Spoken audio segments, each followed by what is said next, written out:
Welcome back to Paging Polly Tutorials. I'm Jules, and we're going to be doing a rundown of the new sequencing feature. So I'm going to give you a tour of the sequence area in Paging Polly settings, and we're going to go through a really quick update on the plugin, how to update, and how to make sure that everything works properly for sequences. If you've already downloaded a previous version of Paging Polly, which would be 1.1.27 or earlier, then the sequencing isn't in it, and you just need to do this really quick thing to have everything work smoothly. So we're going to go over that right now. So in the back end of your WordPress, you're going to go to your plugins and you're going to go check update. I have noticed in InstaWP, there is not an enable auto update. I don't know why they don't have that. I'm guessing because of the staging features, but you are going to have to check for updates of Paging Polly manually. So you want to check in on the Discord to see when new versions pop, or just do a quick check update before you start your writing during a day. And then you can see if there is an update. It's not a bad idea, especially in alpha versions. There are going to be glitches in between updates and versions. So feel free to wait a day or two on updates before you update now. That's totally fine too, because I'm always finding glitches as I do these videos. So just keep that in mind too. But we're going to go ahead and hit update now. It's going to go ahead and update for us. Bingo, bingo. So the thing that you need to do to make sure that the sequencing works is you need to deactivate Paging Polly, and then you need to reactivate. And that just pushes a migration so that the new databases for sequencing is created. So it takes 2 seconds. You just need to deactivate and reactivate, and then you're good to go. If you have Paging Polly open in another tab, like this here, you would have to go ahead and refresh in order to get your sequences. Okay. So now I'm going to switch over to my dev site because I have tried filming these videos probably 3 times now, and each time I find the ittiest-bittiest glitch. Like the last one was just a CSS error that had to be fixed, but because of that, I have to then push a whole new version for the live site, so we're going to be in the dev one. So once you have deactivated the plugin, reactivated the plugin, and if need be, refresh your tab, you're going to go to settings, you're going to go to prompts, and you're going to go to sequences. So I'm going to delete this test brainstorm. Where else to delete that one? So that we can go through and show you a new sequence. This was a weird size on the last video try, and I was like, oh God. Trying to do things when you're tired is just a fun thing. Okay, so we have sequences now. So the tabs, there's prompts, and then there's sequences. You can associate sequences with the categories, or you can choose not to. That's fine. But I do recommend associating with the categories just to make it easier for sorting, especially once you start having a lot of sequences. It makes sense to have them grouped. And I also recommend grouping your prompts. So if we look at, I don't have them on this one, of course. If we had, do I brainstorm? I brainstorm. So if I am doing a brainstorm sequence, having each of those prompts, creating those prompts in the brainstorm category makes it really, really easy to be able to then add that to a sequence. So we're going to go through that really quickly. So we're going to come to sequence. We're going to create new sequence. We're going to just call this test brainstorm. We're going to have categories be brainstorm. We're going to come up here to add step. We're going to go to brainstorm. We're going to have 10 high concept pitches as step 1. And then we're going to add step. See, this is still in brainstorm. So now I can go concept refine.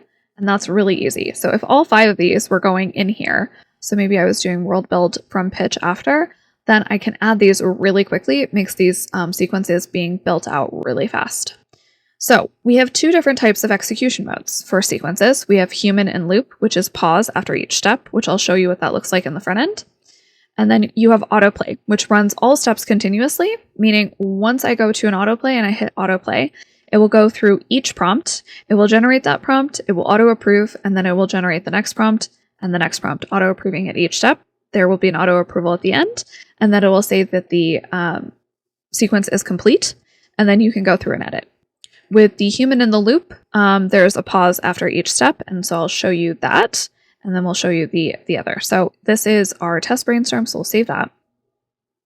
And then we have mini snowflake, which I'm actually going to open to show you out. So this says 10 concept pitches, pick an idea, flesh out further. So these are the 3 steps. This is at autoplay, so this will be able to show you what this looks like. And this is actually really also a brainstorm. So we're going to save sequence. So these are both brainstorm. One is auto, one is not. And so we're going to go back to your project. And there's now sequences tab. I don't believe very many of you have Polly. So before sequences, so pretty much all of you will have this sequence tab already on your first install. You're going to hit sequences.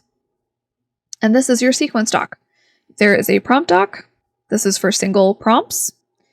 And close that. This is sequences, which is all of your sequence prompts. So we have both of our prompts. I'm going to make this longer so you can resize and you can drag. So I will show you the mini snowflake. Actually, this is not the best guy to be in. Let's go into our test. So this will be a good one. Mini snowflake.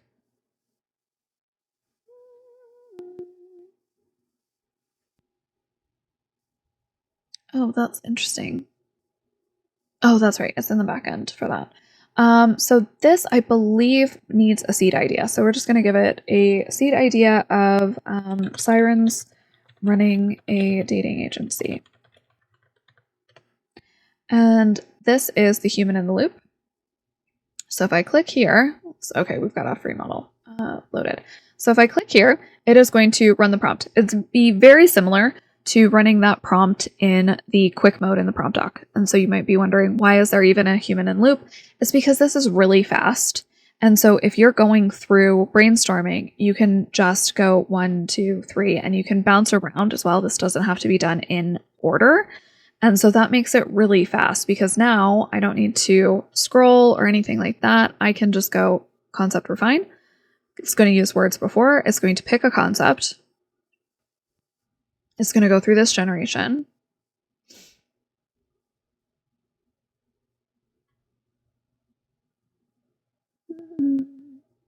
Approve. And then I can add in my own input here, or I can go right into the third step. So this just makes it really easy because if we're in the prompt doc, even if we were not in the classic mode, but in the quick mode, and go to brainstorm. Yes, I could go through this and then come up here. And sometimes this is nice to see the words for. But if you know what these prompts are backwards and forwards, which you're going to after just a couple of times of using these workflows, the human in the loop is just still a really nice, easy, fast way to go through the steps and also to remind yourself what step comes first. So a lot of Paging Polly is set up for people like me. I am neurodivergent. And so it is really helpful for me to be like, oh, this is the workflow I use every single time I do brainstorming. So I know that this is the order that I'm going to be using, and I can just go and play through each one. So that just makes it really fast and really easy to go through. So I'm going to go ahead and delete this. And we'll save and go back to select sequence. So now we're going to go through the autoplay. So similar thing, 10 high concept pitches needs a seed idea. Seed idea is words before. This is words before. And if you were curious about what these were, either you could open up the prompt doc, and this will show you right here that this is, here's the idea seed, words before, based on this generate 10 high concept paranormal romance pitches. And if you were in the classic mode, you could even click this and get the whole prompt right here. So you could have these open simultaneously if this was the first time you were using that sequence and you were like, what is that again? And you can even see what the estimated tokens is over here. Okay, so I'm going to close that again. So now we have 10 concept pitches. It's going to pick an idea for us. And it's going to flush that idea out further. So I'm going to click autoplay, and you will see that this is going to go through all of these steps in this document one after another. It's going to approve after each one. It's going to add some new lines in between so that we can easily see each step. And we're just going to go ahead and click that now. So it's going to go ahead and generate. I should have done 2 concept pitches because that would have been faster for the for the preview, but you get the idea either way. Okay, so we have 10 auto approved.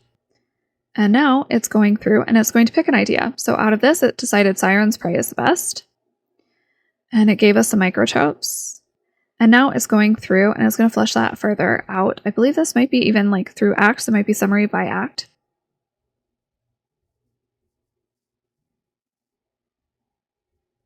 Okay, approve. And it says stop. And now it says that is complete. So it doesn't have the stop anymore.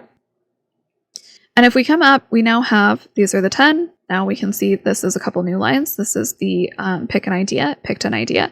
And then it went into the 4-act breakdown. So there is one little thing with the autoplay is you will find a random letter or character right after the second and beyond prompt. So this has a little character as a beyond prompt. This has an R as a beyond the prompt, and you just have to delete that. It is a glitch that we're trying to track down, but you have no idea the levels that it took for the autoplay to correctly insert generations. So to be perfectly honest, having just one little spare guy lingering was not the worst of the worst. And so that bug is not on the top of the priority list. But you will notice that there is a little guy there. We are aware of it. We will be fixing it in the future. But for right now, the sequences are working and we are very happy with just having that. So those are the autoplay and the human in loop steps. In the next upcoming couple of videos, we'll be doing a writer's room, which will be using the human in loop so that you can bounce around a writer's room really easily through brainstorming. And then we're also going to go through a little bit of a snowflake method, which would also be human in the loop. And you can see where you would insert your flair, your ideas, your judgment into the process of brainstorming with the snowflake and with the sequences. So, and you could, in theory, also autoplay a snowflake sequence. That would be up to you. It would still work better than having it come up with the entire snowflake in one go. Iterative prompting with AI works better. It kind of forces the AI to quote unquote think through each step, and it does improve the output each time. So you could autoplay it in theory.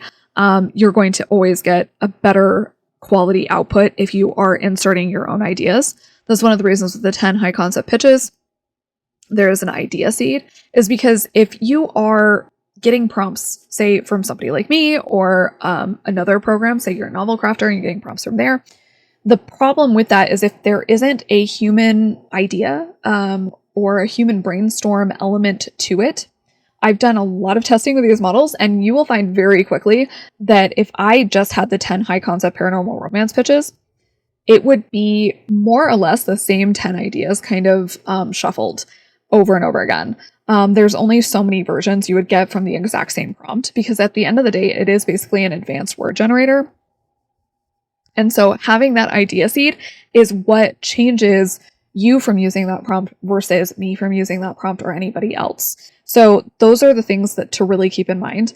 And that's also one of the reasons that we're not doing an autoplay or a sequence to go through every single chapter, because I've done a lot of testing with NAN, which is basically what that would do a similar loop, a chapter loop. And the problem is one, you can get plot drift very quickly and very badly. So a very small drift from the plot in chapter 3 isn't a big deal, but it becomes a massive problem by chapter 9. And so this prevents that from happening, because you could have a flow, you could have a sequence for doing your chapters, but then if you are editing and adding in your own layers, we'll be going through a skeleton method that I use, as well as a from outline setup for writing chapter drafts. And if you're inputting that much of yourself into each chapter and editing each chapter as you go, so that chapter is more or less good to go once you move into chapter 2, you're just going to wind up with a much better quality output at the end of the day that has a lot less drift, that doesn't take it in weird directions. Because the fact of the matter is when we're writing books, things go in different directions. Characters go in different directions. And it's no different when you're co-writing with AI. So that's the reason that we're not doing sequences across multiple file documents. We're doing it document by document or chapter by chapter, is so that you are inserting yourself, even if you're doing like an autoplay on a writing draft setup, because like maybe you have an editing flow that happens after drafting each time. If you wanted to automate that and have that be a sequence, like that's completely fine for you to do. For me personally, I like human in the loop where it's just like, I just have my little play buttons and then I can just hit that play. And it's basically just grouped a little bit cleaner than the prompt doc. I feel like the prompt doc is really good to get started, even if you're using Quick or Classic, because you get this little preview of what the prompt is. And so if you're new to Paging Polly, you might not remember what the pitch refine is or what pitch world build is. And so being able to, or even like some of, the scene mining or whatever. So if you are new to the prompt, I think that the AI prompt is really helpful because then you know what it is, especially in classic mode, because then you can obviously preview what that whole prompt is before you run it. But once you get familiar with it, I feel like AI sequences is probably going to take over for most of us, at least with the human in the loop setup, where you can then just go through your steps quickly. So hopefully that makes sense and is helpful. I'm really excited for sequences personally, because like I said, I have a workflow for everything. It is my ADHD, where I have a system for basically everything I do. And that was really important to me with AI, is to make sure that I had a system that was replicatable, something that I could know would work even if I had to change models, even if a model didn't work the same way as it used to work for me, is that I was able to have some sort of workflow that was adaptable as the models change. And so this is really kind of the next step of that. All right, we will see you in the next one.